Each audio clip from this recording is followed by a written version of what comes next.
Hey everybody, we are live. Welcome to another edition of Box Seats. I'm your host, White Chocolate, filling in for Frank, who's running a little behind. This is the show we talk sports with comedians. And so without further ado, let's start bringing the boys in. Howie Bell is in the building. Howie, how you doing, buddy? What's up, White Chocolate? What's happening, man? Can't complain, can't complain. Happy to be here. That's right. Let's bring in next comedian, Murray Smith. Mo, how you doing, buddy? You know what? If Frank gonna be late, he should just let you run the whole show. I think we have more fun when you run the show. So say, let Frank answer some questions. You already know the questions. Am I right? I have the script, right? Yeah. So then you should run the show. Since you start the game, you should finish the game. There's no earpiece, just for the record, Mo. Okay, but there is a script. He heard me. Listen, listen. I don't get to call the shots here. I'm just a passenger on the ride. Let's bring in next comedian, D. Jones. Jones, how you doing? It would be dope to hear Frank answer these questions because his take yesterday on Jalen Brunson being the face of the NBA was crazy. So I would like to see Frank answer these questions.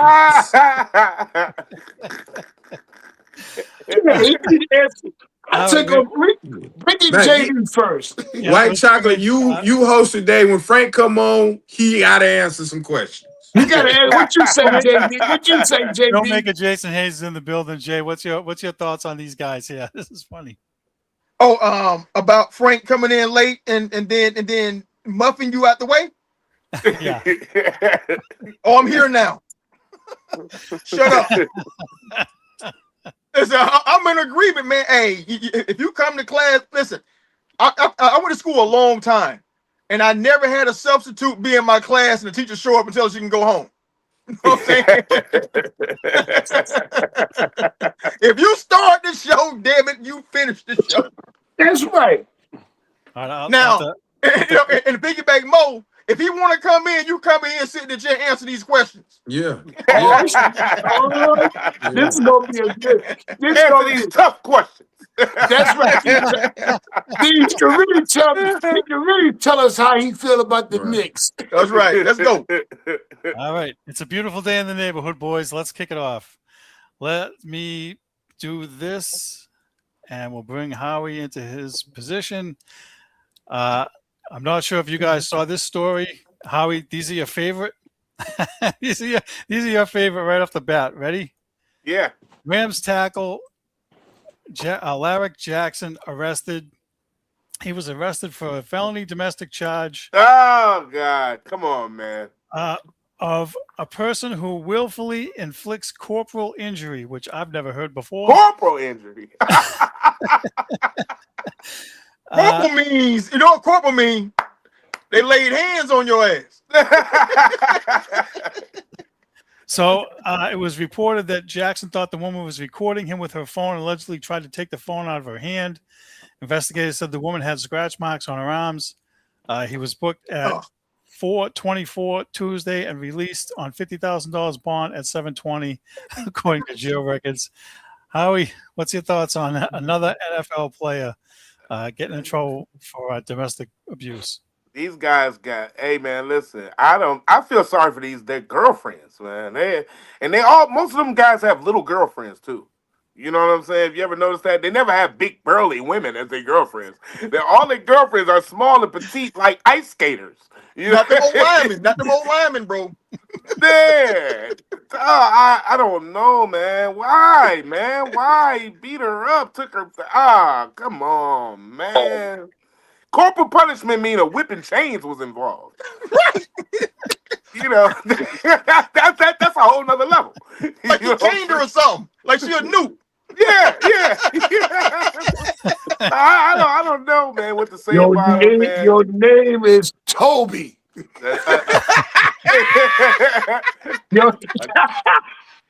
luck.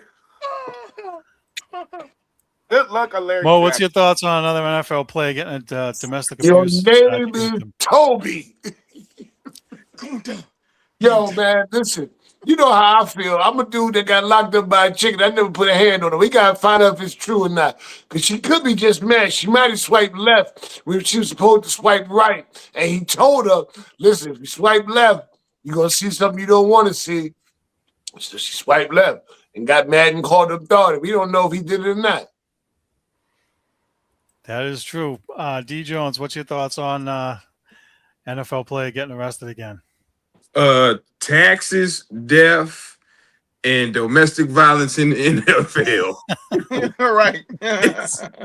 We got a couple more months. We got about 2 or 3 more of these. That's gonna happen. This NFL offseason. This is what they do. I can't tackle nobody. Come here. I don't know what's going on, man. But That can't be an need to excuse. put The mini camps are starting now. I don't listen. That's this sweatpants and t-shirts, though. Yeah, they gotta come up with a new hobby. This is not a good hobby, NFL players. It's not. Jason, what's your thoughts on the latest NFL player in trouble here? So, Child, you said the bond $50,000? That's what he was released on, $50,000 bond. So it definitely was a white woman he did it to.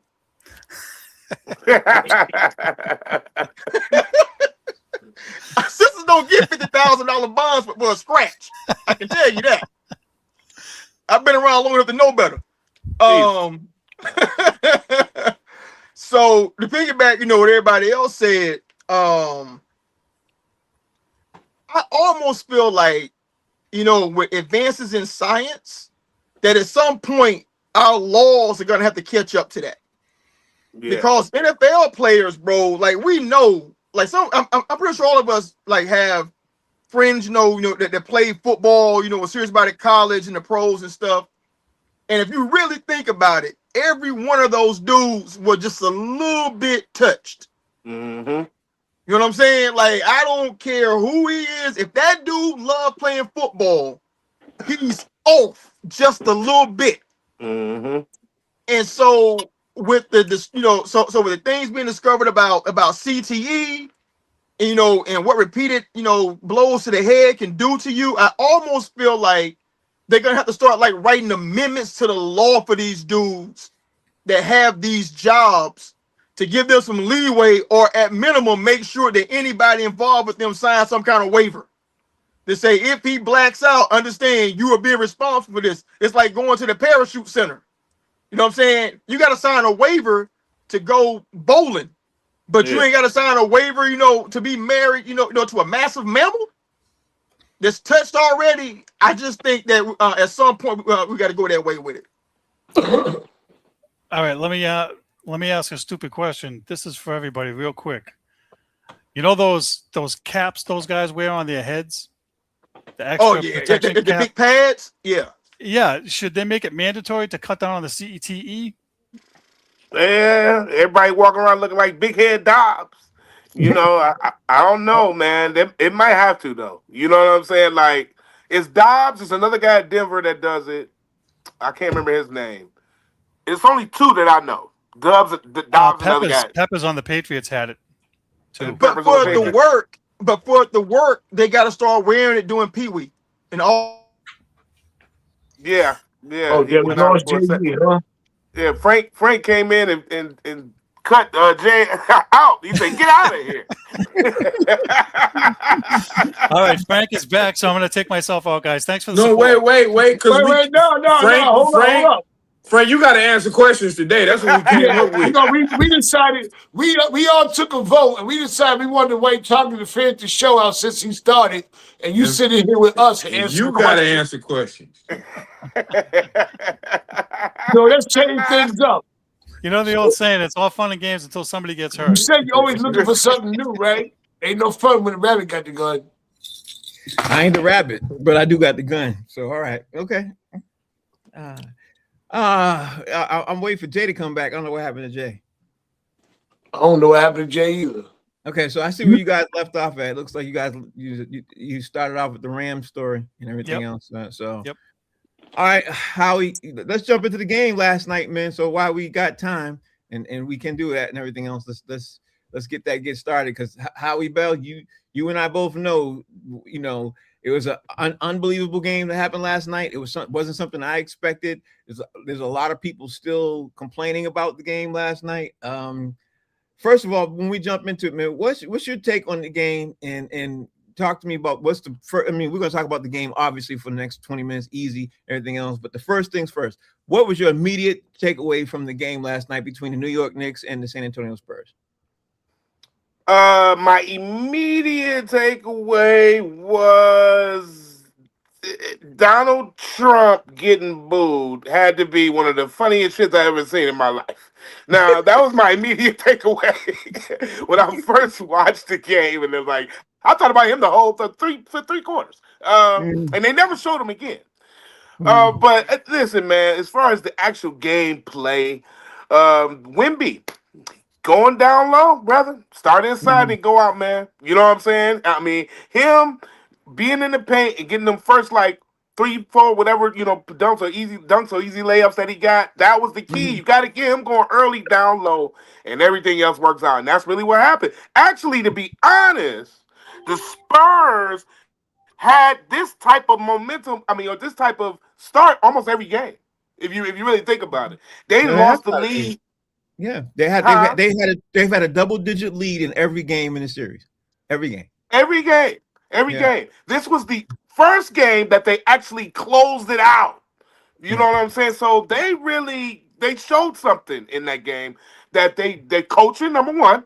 They improved on their coaching and they changed up what they had to do. And so that made me say, okay, maybe we got a series here and it's not going to be over with. If they would have lost that game, it'd have been, I believe it'd have been a sweep. But they won that game, and now it changes the whole dynamic. That's my first takeaway is Wemby, the impact he had. Okay, so Mo, as a Knicks fan, what was the first thing that you noticed and the immediate thing that stood out to you? Again, we're going to talk about a lot of things about this game, but what's your first immediate takeaways from the game? They gave the Spurs dope music after they gave us that Cracker Jack crap out in San Antonio. When they introduced us, they gave them. I thought they were gonna come back with something hard or I don't know something. But I ain't listen. So you know what? I ain't mad at it. It ain't like I didn't expect it. I'm saying I always said the Knicks in 6 when I first said it. And everybody laughed at me. We still up 2-1. I'm happy with it. You get the openings. The first thing out your mouth was the opening thing. That's the first thing that came to your mind. That music.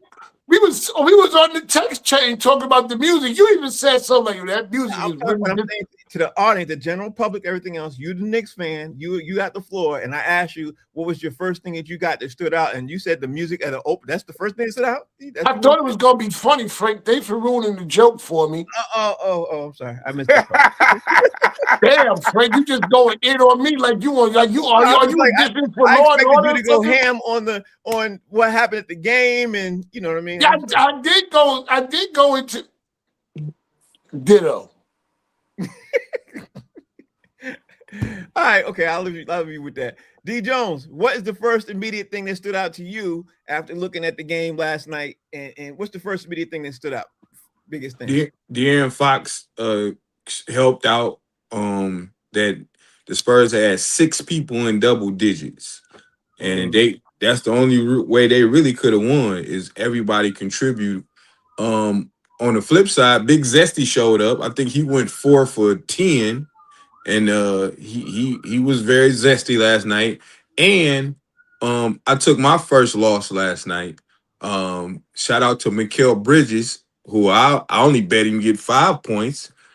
He didn't get 5 points. So that's another big reason. Your starter cannot have 2 points. Okay. Let me see what Jay, what's the big takeaway from you last night? The first thing that stood out to you? The first thing that stood out to me is what I told everybody yesterday. There's a cloud of orange funk in this city.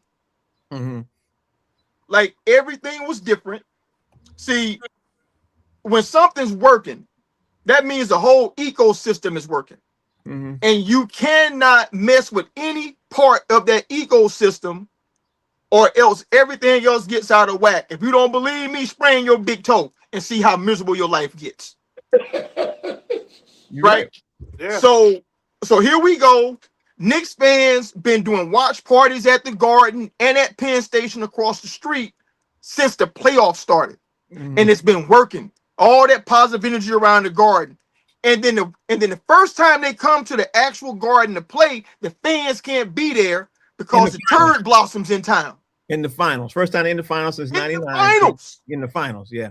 Now here's the thing. It's not so people don't realize is like in New York, bro. I mean, or like when the president's in town, they don't just cordon off the block around the garden. They shut down like 5 blocks. A 5 blocks radius is shut down. You can't walk through it. You can't drive through. You can't get anywhere near it. So now all that positive energy that they would have had, they don't have. And on top of that, you got pissed off business owners who ain't making the money that they would have made. So that's bad juju too. My takeaway was from the very start, it felt different. And the Knicks came out there and they played the worst game I've seen them play since the Atlanta Hawks series. 100%. All right, so let me ask you, Howie. Let's keep this going. Let me ask you, Howie. We talked about the games last night and everything else. What adjustments? We were talking about adjustments for the Spurs for the whole time and everything else. What adjustments do you think worked for the Spurs? Because we looked at it from all kinds of different angles on what the Spurs had to do to win, and they did do some of the things that you guys mentioned. But to you, what adjustments worked? Well, I mean, D. Jones touched on a little bit, but about everybody, playing their part and scoring the double digits, all these guys. But it all started with Wemby, because he took it from the inside out this time, and he did hit a couple of outside threes as well. But he really started the beginning of the game, setting the pace in the paint under the bucket. That's just that was the major adjustment that the Spurs made. You know what I'm saying? Right. They made their free throws too. And and players made some shots when they had to, like Fox. But the main thing is all of it facilitated through Wemby. That's really what they did, to be honest. I would have to agree. It did start with Wemby with that. So Mo, what adjustments? Because you mentioned some of the adjustments that the Spurs had to do and everything else. You mentioned it for the last couple of days, Mo. So tell me what you think. What adjustments worked to you for the Spurs? Well, they ran the guards. You know what I'm saying? For some reason, our guards can't keep up with their guards. But we need our swingmen to keep up with them. We brought Mikal Bridges and OG Anunoby in to do that right there. Those are people supposed to be our two-way players. But they let them guard. They let Harper's son, Dylan Harper, he went loose. Castle got nut. Yep. Fox went. They all went nut. They all went crazy on us. But it ain't like they beat us by a lot, though, either. We was in that game. And they let Wemby do his thing. And so when he was going in down low at the end of the game, he was able to step back and pop those threes. And the Knicks didn't hit last night. I don't know what it is. It seemed like they shooting. Everybody's shooting has been off this series. Josh Hart is the reason why is the one reason why we was in that game with him hitting them timely threes. Him and Alvarado. And I don't know what game I was watching. The one thing that kept us also in the game, San Antonio was horrible from the free throw last night. They missed a lot of timely free throws. Nah, but they made the free throws when they counted, bro. Yeah, they did that too. D. Jones. They didn't. No, they didn't. Down the line, no, they didn't. That's what kept us in the game. They were free throws at the end of the game to get them through. In the very end. Matt Castle hit those 2 big free throws at the end of the game. D. Jones. Okay, all right. What adjustments do you think work for the Spurs that we've been talking about, and if any of them that you might have mentioned? Well, it's Pride Month, and they took Cat out the game. What one got to do with the other? I mean, I'm sorry. Listen. Wow. Cat was the reason. I think one of the biggest reasons they won the first 2 games. They eliminated Cat in this game. He went 4 for 10 for only 11 points. And Jalen Brunson, you could take as many shots as you can. They was D'ing Jalen Brunson up. That's true. They was D'ing him up. And the crazy part is Mo screamed this man name out every game. What's his name, Mo? OG Anunoby. Listen, OG had 28 points. He balled 9 of 13 shooting. If you give him Jalen Brunson shots, they probably would have blew him out. Yeah. Anunoby could not miss. He couldn't miss, but Jalen Brunson threw up 25 shots. I just got a news alert. I just got a news alert before I get to you, Jay. And this might go into something you're going to say, Jay. I'm going to give it to you in a second. News alert says that the NBA is investigating that flagrant that foul that Wemby did to Jalen Brunson, and they might institute that as a flagrant penalty, which means that if they do that, he will be assessed a flagrant foul, and if he gets one more, he can get to disqualified for a following game. So you kind of like if my memory serves, it's exactly like the Draymond Green foul that he got when the Cavs were playing the Golden State Warriors, and Draymond ended up getting that, and he ended up getting suspended for game 3. One of those. Yeah. When they go game 3. So they're probably going to give Wemby that flagrant penalty foul. They're probably going to get it because that was yeah, but he won't get another one. He won't get suspended. He won't get another one. Yeah. So Jay, what adjustments do you think worked for the Spurs? Because we said that they had to do a lot, you know what I mean, to be able to win a game. So what adjustments do you think worked for the Spurs that they did to help them win that game? The only real adjustment that I can say that they actually made is that what Howie touched on. Wemby didn't start out shooting from the perimeter. Like, he started out getting easy shots in the paint and around the rim where he's 7'12" and couldn't nobody really guard it. So now you're seeing the ball go through, and then, it allows you to get a rhythm as a player. So then the longer range shots get a little easier. But in terms of other than that, I think the Spurs played essentially the same way. It's just that the Knicks played so poorly. I've never seen the Knicks turn the ball over. Like, they were sloppy last night. Just didn't execute at all. In so many moments, where you count on to execute. Bridges was on the bench 4 minutes into the first quarter because he had 2 fouls already. So he never got a rhythm. So what I saw was not so much the adjustments that the Spurs made, but more the just discombobulated way that the Knicks played overall. None of their role players played well. Brunson didn't play well. Cat didn't play well. OG is really the only person, that really played well.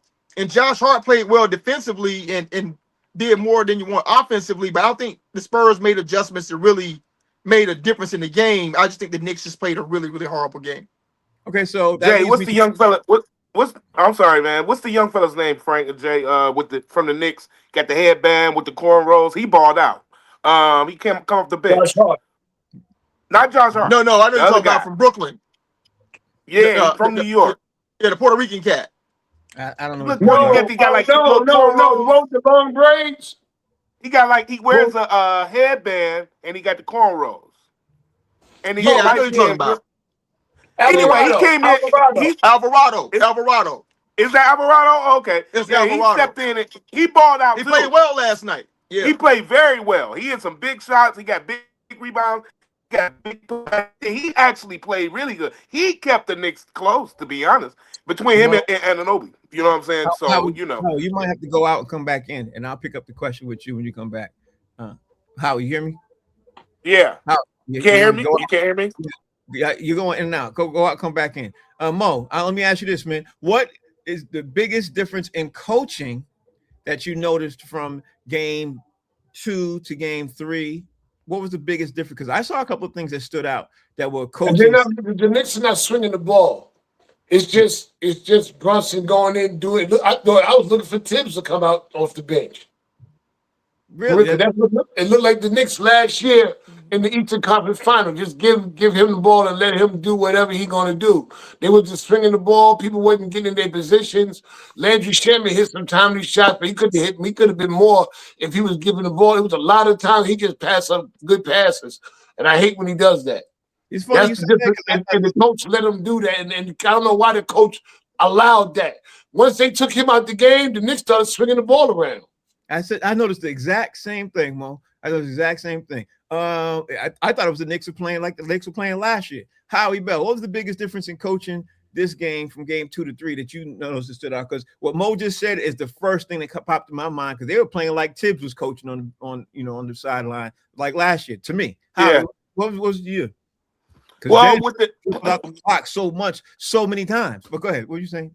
Well, I'd say this: the difference in the coaching with, and I kind of touched on it earlier with the Spurs, is he found a way to close the game. You know what I mean? He found a way to get his players a nice rotation. He got Wemby, his rest when he needed to, and then put him back in at the right time. He was doing substitutions in a timely fashion. That is the biggest difference with the Spurs. You know what I'm saying? Right, but what about the Knicks? Now, the Knicks, their coaching, the difference is, we touched on that earlier as well, Karl Anthony Towns wasn't active. They didn't implement him into the offensive plan like they did the first 2 games. And so when they did that, the first 2 games, they were dominant because he can ball. They didn't facilitate. They went, like you said, Brunson, and Cat kind of got left in the cold, and he never really got a rhythm himself. And so, and so that's what it was. The coaching on both sides different, and that's the reason why the Spurs won. You know what I'm saying? If the Knicks had stuck to what they were doing, they may have won the game. D. Jones, what was the biggest difference in coaching this game compared to games 1 and 2 to you? That stood out. I'm looking at the stats, and it's crazy because they were both so similar in everything. Like the Spurs had 8 turnovers, the Knicks had 13.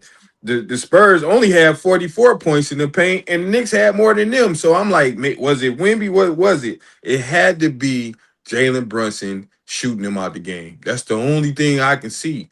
25 shots, and some of them should have went to other players instead of him doing ISO ball like Mo said, like Tibbs had him do last year. But I think that's the mode they go in. And it was Big Zesty. Where was he at last night? Stephen A. Smith only got 10 shots. Stephen A. Smith said this morning, or was it last night? I've been hearing, they've been playing this clip everywhere, is that he seemed like he was playing to be the MVP of the season of the series last. And I thought about that for a second. I was like, I could agree with that. In that Brunson was. Yeah, no, Jalen Brunson. Yeah, Brunson was. Yeah. Yeah. I heard them say that too. What do you think, DJ? I heard him say that. No, because he wasn't. I don't think had it stopped at the game 2, it would have been Cat. And I think Brunson like, no, it's just my team. Instead of playing team ball, go ahead and win this championship. Pass that ball around. It really should be OG Anunoby. Like, yeah. It should be OG. If it was to stop right now, it has to be OG. Jay, what's your take on the biggest difference in coaching this game from games 1 and 2? Well, the obvious we talked on with San Antonio making the adjustments, and going down and making Wembanyama play from the inside out. Like instead of settling, on the perimeter, and just taking jump shots. But it was also true of their guards too, because they shot a lot of threes the previous 2 games, but they were in attack mode and taking advantage of Brunson not being willing to guard. They took advantage of Bridges being in foul trouble. So they created easy baskets for themselves by getting into the paint, which allowed, Wemby to come in and clean things up, and even Cornette, to get some easy second chance buckets. Now for the Knicks, I don't think, honestly, I still think that Mike Brown coached a masterful game because he didn't do what most coaches do. Like, he saw his team was not playing well. Like, nobody was really playing well. So anybody that was playing well, he left in the game. He sure did. Like he kept OG in there. He kept Alvarado in there, even though Brunson's the dude. He played Alvarado for extended minutes because Alvarado was playing better than Brunson last night. Yeah. So I'll say, he got the most out of what his team gave him last night. But I knew they was in trouble early on because nobody was making shots, but Josh Hart. I was like, listen, if they got to rely on Josh Hart to make threes to win this game, they in trouble because that is not his game. And then Shamet kept bricking. I want to say Shamet went like 1 for 7 from 3 or something like that. Something crazy. That's a dude coming in shoot like 90%, from 3-point line. So what I thought had to happen for the Knicks to lose happened. They played the worst game that they could play, and they just couldn't overcome it. Jay, I want to say one thing to you, bro, face to face. You can't say I didn't say it. Jay, you called so many things right yesterday that was going to happen, that happened more so than you've done on any time in box seats. Everything you said that you were concerned about that was going to happen, happened. Like, it happened. Like from the game itself to the Trump situation to the fans acting up outside to people, with that whole thing spinning off into all in the news, like all the things, bro. All of it. bro, you batted 1,000. Like you batted 1,000. I gotta give it to you, bro. Give you your flowers. If I had some a bell or something, I'd go ding ding ding ding ding. Like, I don't even have it. Like, Yeah. you better Yep. y'all know this too, right? Because Yeah, I don't usually give flowers to everybody like that, but Jay hit every single thing he said yesterday. Every single it was almost scary. I was like, if he got it like that, Jay, you're gonna have to tell me what the mega bucks is tonight, bro. Like for real. like you hit I got my lottery numbers already. Hey, I bought my ticket earlier. See there. So I might be retiring from box seats tomorrow. And I don't know if that's one of your topics, Frank, but you just touched on something that the media, mainstream media, ain't touching on. The What? violence outside is bad. It's Yeah. horrible. I'm coming to that. Like we got time. I'm coming to that. So let me just ask you guys this, because we talked about the shooting right now and everything else.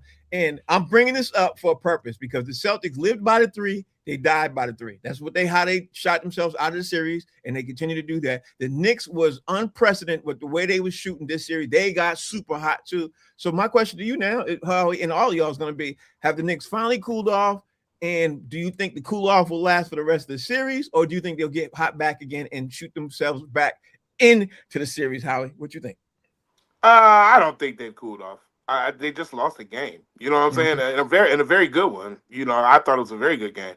Yeah, I don't think so. And even as bad as Brunson did, he still made some really good and timely shots as well. And some, down the stretch. And that crazy circus shot, that 3-point, play he made was wild. So listen, man. They haven't cooled off. They just lost. You know what I'm saying? And that's it. The Spurs were the desperate team. They needed to win. They had to win. Yep. And that's what happened. You know what I'm saying? So now we're going into game 4, which is a situation where we will see how consistent they're going to be, which I think that they will. I think it's going to be this may be an overtime game. So I just think, I don't think they cooled off at all, to be honest. They just had a bad shooting game from some of the guys that they expected to have a better game out of.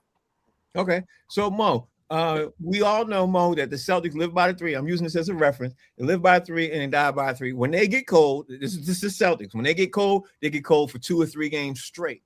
So I'm asking you, do you think the Knicks have finally cooled off, and will it be for 2 or 3 games straight? Or you think that was just for that game and they're going to get hot again for the next game, and will it last for the rest of the series? What you think, Mo? But they weren't hitting a lot of threes in the other two games that we won. Actually, so they did. They were white hot game 1. They started cooling off game 2. They hit the bottom, bottomed out. You know what? I just took it as, listen, they had a bad night. I'm not, it's hard to win 14 in a row. Yeah, it definitely is. Yeah. It's hard to win, especially from the playoffs to the finals. It's hard to win 14 in a row. They won 13 in a row. I take they're gonna take this loss, and they're gonna come back and they're gonna do what they got to do. Mike Brown, I think he's the ultimate coach. That he's gonna outcoach the Spurs coach. That was their night. That was their game. I said Knicks are 6 anyway.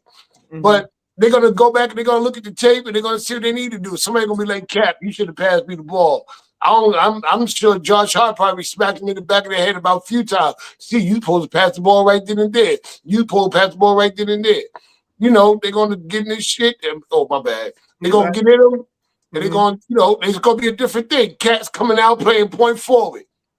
So, D. Jones, the funny thing is, I heard on the radio today, and I thought this was interesting. I heard on the radio today that the Spurs were 1 jump shot away from being up 2 games to 1. And I thought about that. I was like, yeah, they could have won the last game. They won this game. But that brought me on to the thought process, D. Jones, of saying, have the Knicks finally cooled off, and would it last the rest of the series? Because their shooting has been getting worse from the game 1 to game 3. It's been getting worse. You know what I mean? And I didn't even realize it, but according to the stats, it's been getting worse. So what's your take? Well, who made it worse? Because in crunch time, they said Jalen Brunson's the best clutch player. He did hit some great shots at the end, but I seen Josh Hart, and he was hot, pass up threes to get a Jalen Brunson. And then I only seen him run a play for OG 1 time at the end. So I don't know. And like I said, it's Pride Month, and Mikal Bridges played like I just needed 5 points last night, is all I'm saying. I just needed 5 points, bro. You wanted him to have some pride. How much you would have made if you had got that 5 points? Off of $10, $250. Ooh, ooh, ooh. Okay, so Jay, have the Knicks finally cooled off? Statistically speaking, this was their worst game in the playoffs, according to what I heard on the radio. I didn't check it myself, but according to what I heard, they cooled off. Of course, it was supposed to be 14 in a row, everything else. But do you think they cooled off, or do you think that they bottomed out and now they nowhere else to go but up? I don't think they cooled off as long as they keep that bad luck cooler out the building. Right. Right. Because he is the ultimate cooler. Listen, He coming back. this dude is such a cooler. Excuse me. And he's so unlucky. He's the only person in humankind to lose money on a casino. Okay? That's how unlucky this dude is. Yeah. So what I'm hoping is that, so I don't think they've cooled off. I just think, Frank, honestly, they would do to have a bad game. Mm-hmm. Like, it's really hard to play at the level they were playing for this the stretch of time that they've done it and not have any drop off at some point. So I forget who said this, but they said the last time the Knicks lost a game was the night of the NFL draft. Yep, it was. Yeah, I heard that too. Yeah. Let that sink in, bro. Mm-hmm. They got training camps going on now. And so it took from the draft to training camps for these dudes to lose a game. Mm-hmm. So I don't think they cooled off. The good thing is that it's going to be a lot of game tape for them to look at, to say, look, man, this we can do here, correct it or whatever. I think they'll bounce back, especially at home. It's two things y'all missed. What?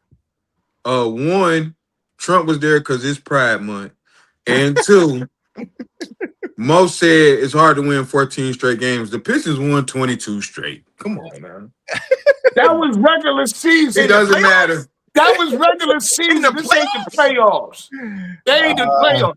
You know what? Where the Pistons at now? Doing the same thing you doing, watching the Knicks. Losing in the finals like the Knicks. All right, so Howie, let me ask you this. Game 4, we got to do game 4. Game 4 is Wednesday night. Trump is not going to be there. There was an announcement today that Trump is not going to come and attend the game. There's no way. They're having the watch parties are resuming, according to what I heard on the radio on the way back. I heard they're even having more watch parties. They better. Yeah. So game 4 is happening. What do you think needs to happen in game 4 for the Knicks to get command of the series? Or do you see the Spurs tying the series up? Which way you want to go with this? Oh man, I don't know the definitive answer who's going to win this game.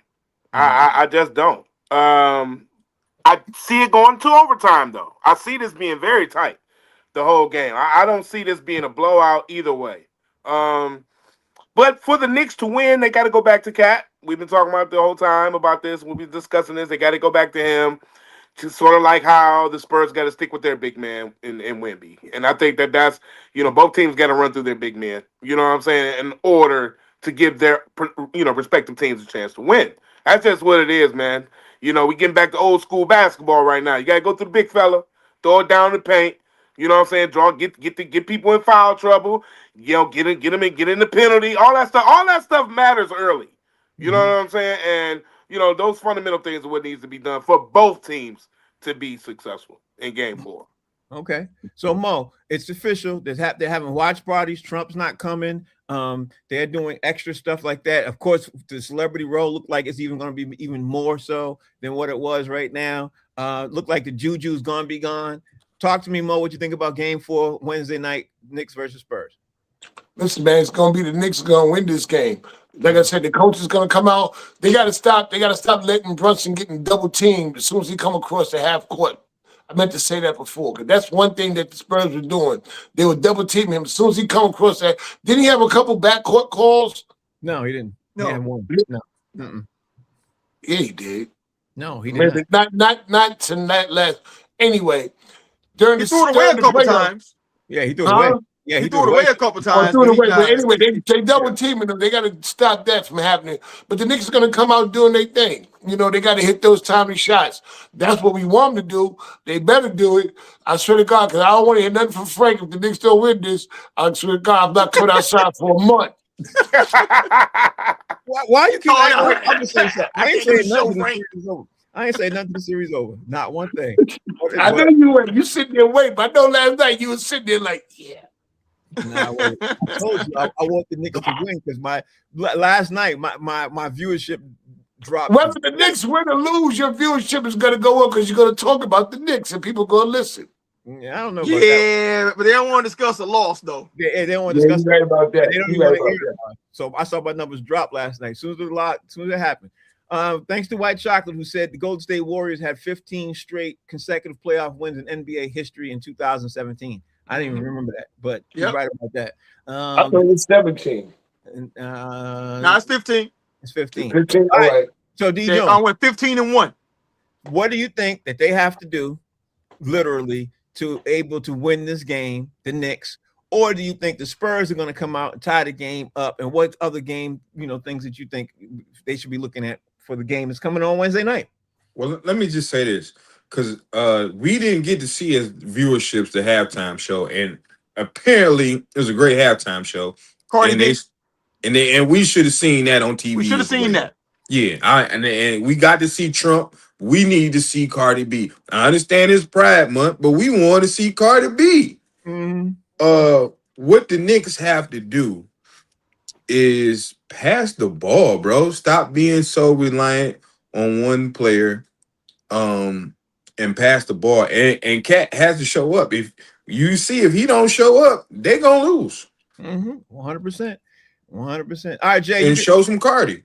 Jay, you get the final question about the Knicks game. We got to do a preview game of this, the Knicks versus the Spurs. Trump's not going to be in the building. They got the watch parties coming up and everything else. They setting it all off. According to what the mayor's doing, they're having even more watch parties than they did. And this is just me, Jay. Honestly, I think they might do what you said yesterday about the Times Square thing. I think they might do that too. You know what I mean? But I don't know, Jay. What's your take on the game 4?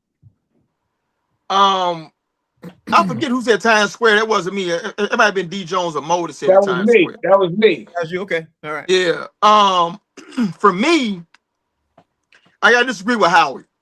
I think that the Knicks understand this moment, and I saw like all those old head Knicks in there who were close, who made finals, and they figured out a way, to not close the deal. They gonna be in these young boys' ears, letting them understand the moment.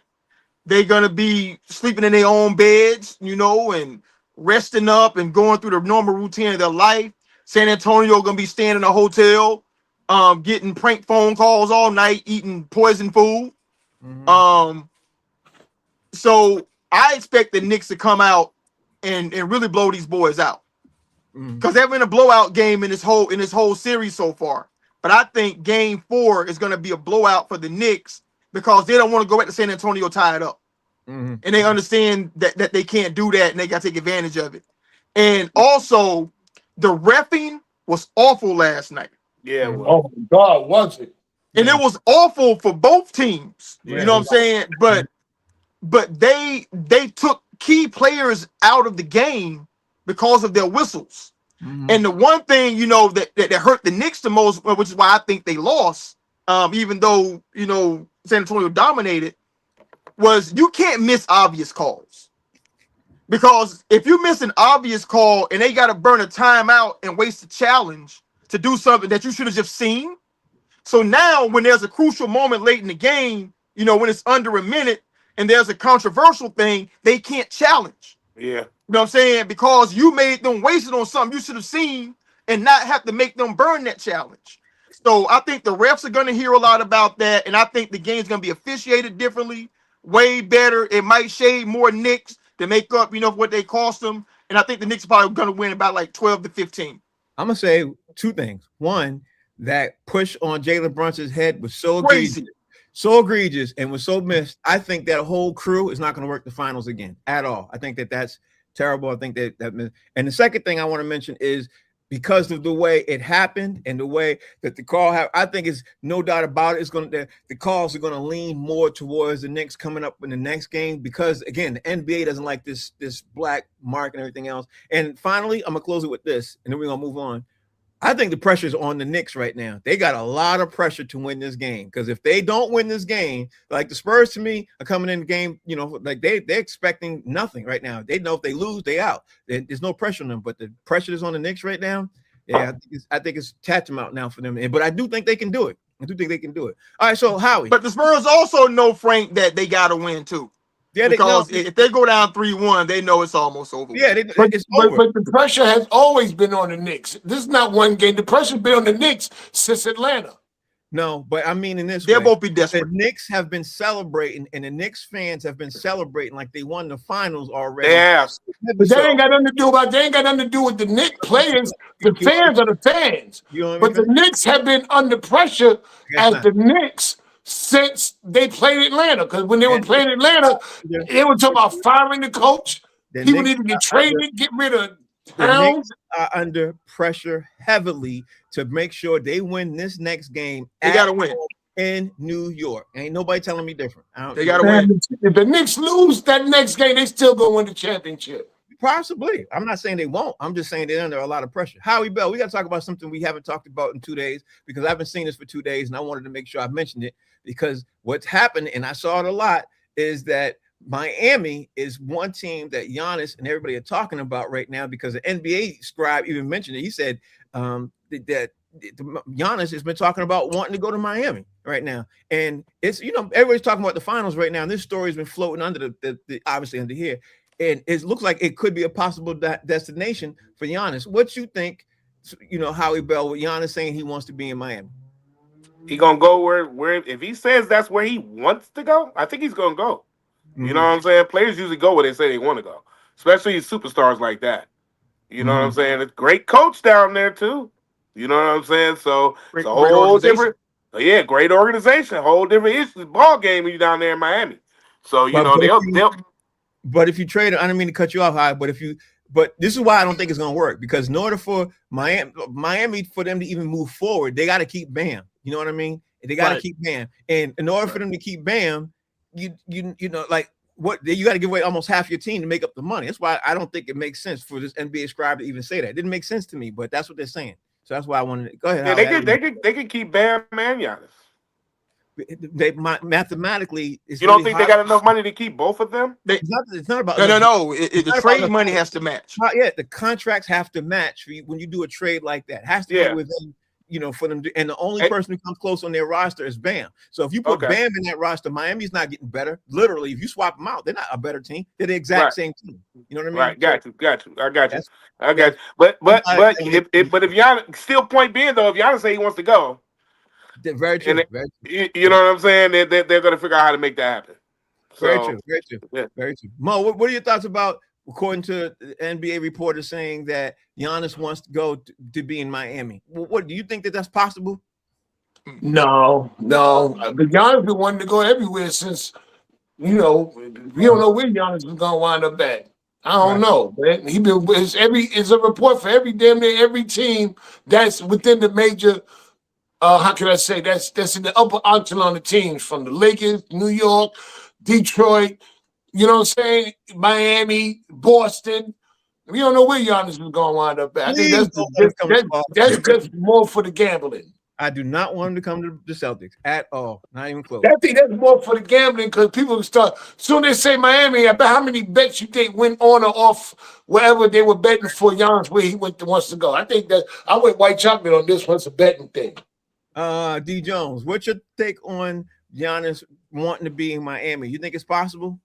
Well, I've been on the phone with some execs and making some moves. Okay, so right now we're working on a 3-team trade. Okay, Jalen Duren to Milwaukee.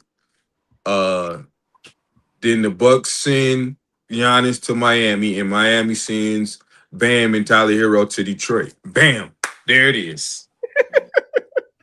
Tyler and Bam in Detroit. That's what it's about.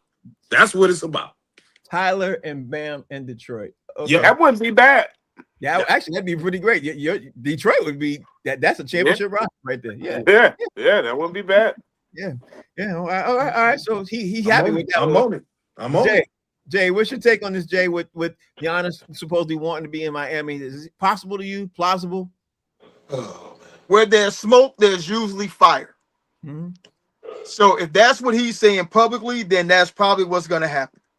Mm-hmm. And here's the thing, and I understand why Miami would be in the catbird seat for that, one, Giannis wants to win. Mhm. Pat Riley is a maniac when it comes to winning. Mhm. You know what I'm saying? Like he every day he wake up, even at this age, trying to figure out, how to win, and get that one up. Mhm. And they got the pieces that I think would make sense for Milwaukee to just get rid of Bam and start over. They got Tyler Hero. Tyler Hero was born and raised in Milwaukee. Hometown boy comes home. He's a really good player. He makes $31 million a year. So that gets you more than halfway, of where you got to get. Throw in Norman Powell or Andrew Wiggins, most likely Wiggins, because Wiggins makes $28 million a year. Yep. Put him in on the deal. Give them Wiggins and Hero. You keep Bam. You keep Norman Powell. And then you bring in Giannis, and all you gotta do is just get better, at your guard positions. So it's entirely possible. It's possible, but they still would be the same team. No. Giannis changes everything, bro. He does for most teams and everything else. But With Giannis and Bam, that's a problem. I don't know. It sounds like it's because the same team. Because Bam is a better perimeter player than Giannis is, even though he's the center. Right, but Giannis doesn't like to play the perimeter. He likes to drive to the basket. So which is why Bam can go out to the perimeter and let Giannis occupy the paint. He's versatile enough to let Giannis do what he does. Yeah, true. Without his game being affected. But also true, Giannis likes to drive to the basket also. You know what I mean? Bam likes to play with his back to the basket, likes to back down and score that way. You know what I mean? Like that's his favorite. That's his sweet spots and everything else. But Bam can do everything, bro. Yeah, he does. Everything.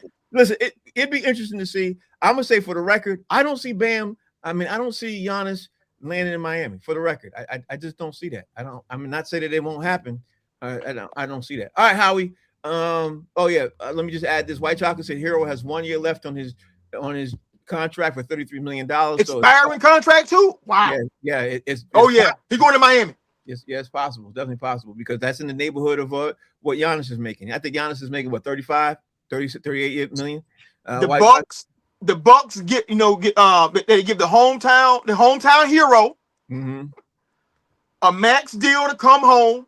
They gonna sell tickets because that's what it's really about. They're not gonna win and contend anytime soon anyway. Yep, he lets them sell tickets. Yeah. Giannis is happy in Miami. They contended in the East. It works out for everybody. He's going to Miami, baby. Yeah. Giannis is supposed to make $58 million next year, so I don't know if that's going to work. We'll see. We'll figure it out. Howie. All right, Howie. We got to talk about one thing while we got time, and we got to talk about Serena Williams made a successful return. I don't know if you all got a chance to see it. She was very successful in her return. She's been away for 4 years away from it. She ended up made a winning return at the Queen's Club on Tuesday. The 44-year-old Williams showed she still has plenty of her trademark power, hitting service winners up to 120 miles per hour. She teamed up with 19-year-old Canadian Victoria Mboko to win the opening doubles match at the HSBC Championship. Is this huge? Is this huge for Serena and huge for women's sports, Howie? Yes. Absolutely. Yes, and yes. It's huge for older athletes as well, men or women. I think LeBron has helped that case in that cause as well, and she's doing it too. And man, I love it, man. You know what I'm saying? Like I said before, we talked about this before. I love it, man. I want to see her win. And this doubles thing coming out is good. She may go to on a solo tip in a few. Let's let her get back into the groove and get the oils back running, get her engine going. I think she's gonna do very, very well. I don't see her not doing well. She wouldn't have made the decision to come back like this if she couldn't. She's very smart and she's one of the number one athletes in the world. Mo, what's your take on Serena? Man, I liked her coming back. Y'all don't want that clown. I liked her coming back. I was glad she was coming back. I don't care. I hope she does her thing. I hope she pulls with George Foreman. George Foreman. hey, Mo, that hurts Detroit people's feelings. Talk about George Foreman. Yeah, that's low. Speaking of Michael Mora. Speaking of Detroit, what's your take on Serena making a successful return? What's your take? I don't know this version of Serena, so I really don't care. And she's playing doubles. It ain't like she was playing singles and whoop somebody like she usually do. She had got some help, okay? Because the Serena I know is gone. Cakes and all. Gone. A lot of hating there, man. I don't It understand. is. It is. Who hurt you? Serena. Jay, what's your take on Serena? Notice this, Jay. She didn't come back doing solo. She came back doing double. I think she's easing her way back into That's it. right. What you think? Jay? No. She's gonna be a doubles player Okay. because I mean that's what older players do when they still want to compete. Mhm. Like I remember Chris Everett and Martina Navratilova playing doubles for like years after they stopped playing singles. Mhm. Because now you only got to play like half the court. Right. You know, you ain't got to run all over the place, man. So now, you know, she can actually extend her bags, you know, by doing something, you know, there's less stress on her body. You know, she ain't got to cover as much ground. And she can do that until she gets bored. But to piggyback D. Jones, this new Serena is like a little Debbie factory, it got half destroyed. Mm-hmm. Half cakes. She got half the cakes now. So, all right, She great value. so we get ready to wrap. She got half the cakes, bro. Let's Frank, talk. you know, though, before you wrap, you know what you left out? We didn't touch on it. We can talk about it again, you know, tomorrow before this is. I think it's an important subject. Is the Knicks behavior, the Knicks fans' behavior outside of this Madison Square Garden. It's Howie, very still New serious, York, bro. baby. Howie, I've seen some very disturbing video. I'm talking about Spurs fans getting their jerseys ripped off and beat up, bro. I literally was about to ask that finally with everybody here. That's where I was going with this. There you go. Well, let's go then. That's why I literally I literally was going to say before we wrap up. Okay, I'm sorry. My apologies. It's okay. I was going to say before we wrap up, what do you all think is the way the Knicks fans are reacting after game one? And do you think if it could be worse if they lose game two? Because we saw, again, going back to what Jay said, literally that he was concerned about after the game, if the Knicks lost, he said it. So what do you think the concern could be if they lose game two with the way the fans reacted? Because I ain't gonna lie, at first time I saw it, I was like, this is AI, because it was so bad, Howie. It was so bad. I was like, it looked like it was AI. Somebody made it up. Then I saw it on CNN. I was like, this is a real thing. So in closing, before we roll up out of here, Howie, what's your take on what could happen with the fans' reaction after the next game in Madison? You know what? Like Jay says, New York, they've been reacting like this since the first game of the finals. This is the game 3 going into game 4. They've been doing this, win or lose. So it doesn't matter if they win or lose the game. They still have. They are. They haven't been acting like this. They haven't been acting like this because they haven't lost. When they lost, they still been doing this. They've been Frank. But they haven't. They haven't almost killed nobody because they were winning. Last night when they lost, you saw the fan reaction. It got worse, but they've been tearing jerseys off of Spurs players since game 1. I haven't seen it. They've been, they outside. They've been wilding, bro. People been getting arrested. It's been fighting since game 1 outside. Since they've been having the party. You might be right, Howie, but I haven't seen it. I am right. I'm looking at it on my phone every day. I haven't seen it. I'll see you some links. So I'm just afraid that if they do lose, it is worse. But when they win, they still wild out too. But if they lose game 4, somebody gonna get killed. Bro. Like these people they losing their minds right now. Lord forbid they lose this series, because like you said, Frank, they've been partying like they won already since the beginning. So I hope that I pray for New York, man. Well, let me ask the resident Knicks fan on the panel and everything else like this. Mo, what's your thoughts about the Knicks fans, the way they've been acting and the way they did some stuff to some of these Spurs fans at Madison Square Garden and around New York after the game? And are you concerned about this if they lose the next game, Mo? I got this to say to any Spurs fan that might be watching this right now. If J.R. Smith got his ass beat in front of the Garden, what you think gonna happen to you? Stay from in front of the Garden.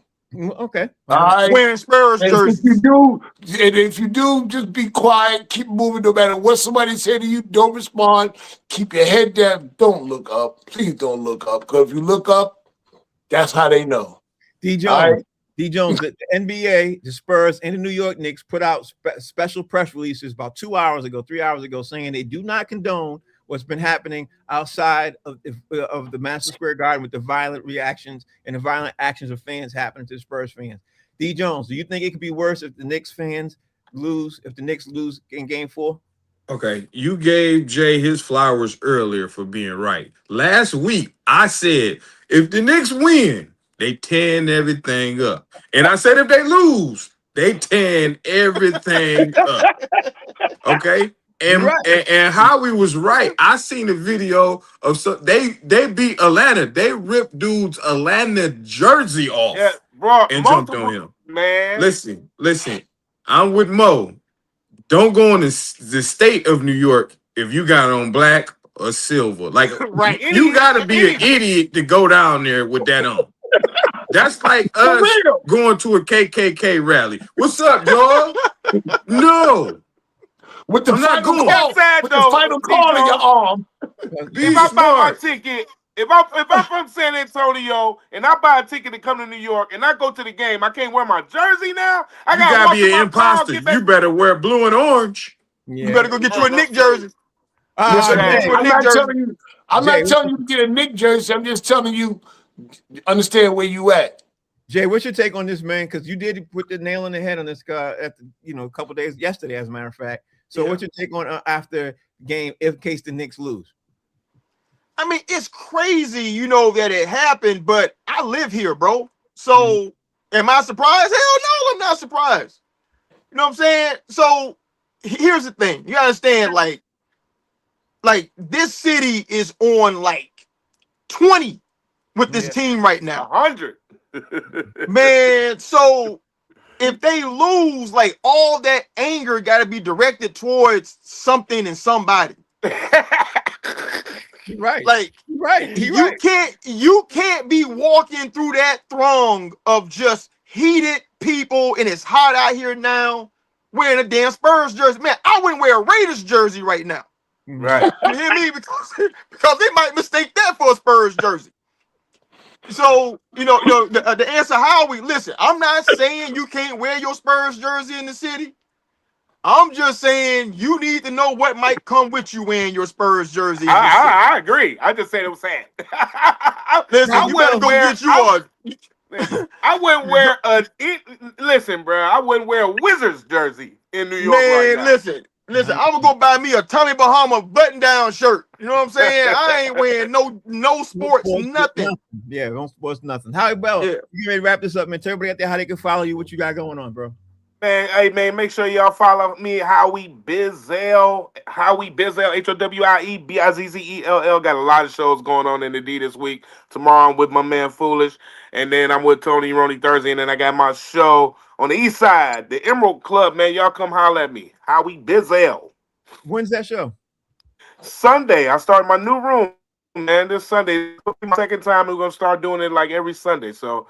And it's called the 3 o'clock high show. So you can smoke. It's at a dispensary. You can smoke at my show. So all the smokers, y'all come hang out. You can smoke, hang out, 3 o'clock high, Sundays, East Side, East 7 Mile, the Emerald Club. Y'all holler at me.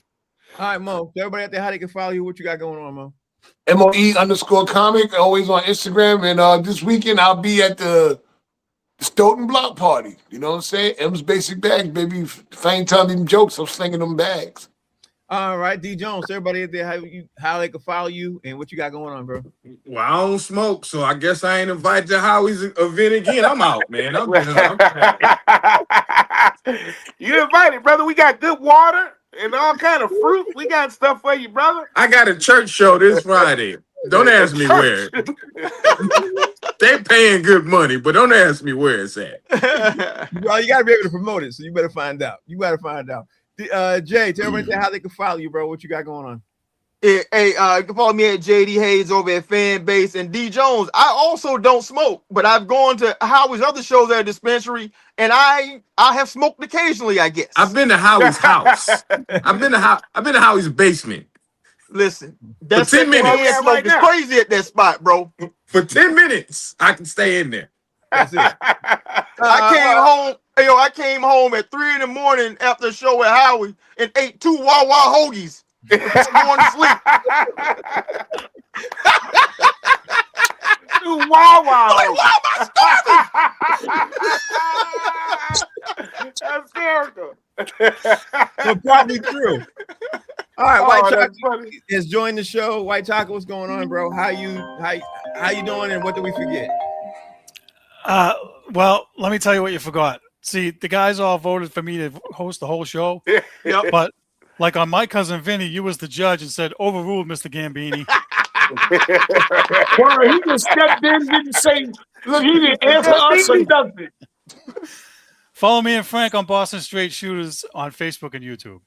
But I will say this: the next time y'all do that, I'll say no problem, and I'll back right out, especially as tired as I am. Shoot. No, you got to answer the All question. right, you got to become a part of the panel. That's it. Yeah, you got to go to the panel.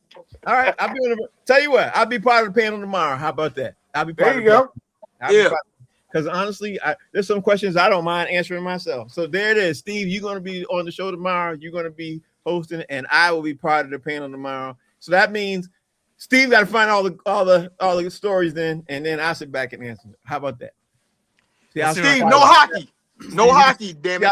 There is no hockey. Sorry. Yeah, I know. I love hockey, but don't worry. I won't hit you guys with no hockey. Don't worry. I'd rather talk wrestling. All right, so that's it, guys. Thank you all for watching tomorrow's show.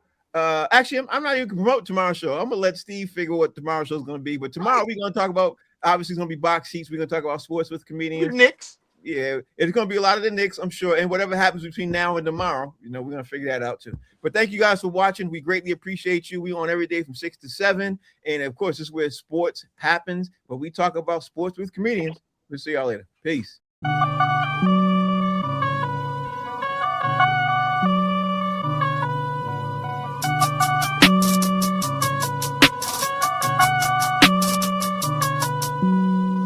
Hey, what you need?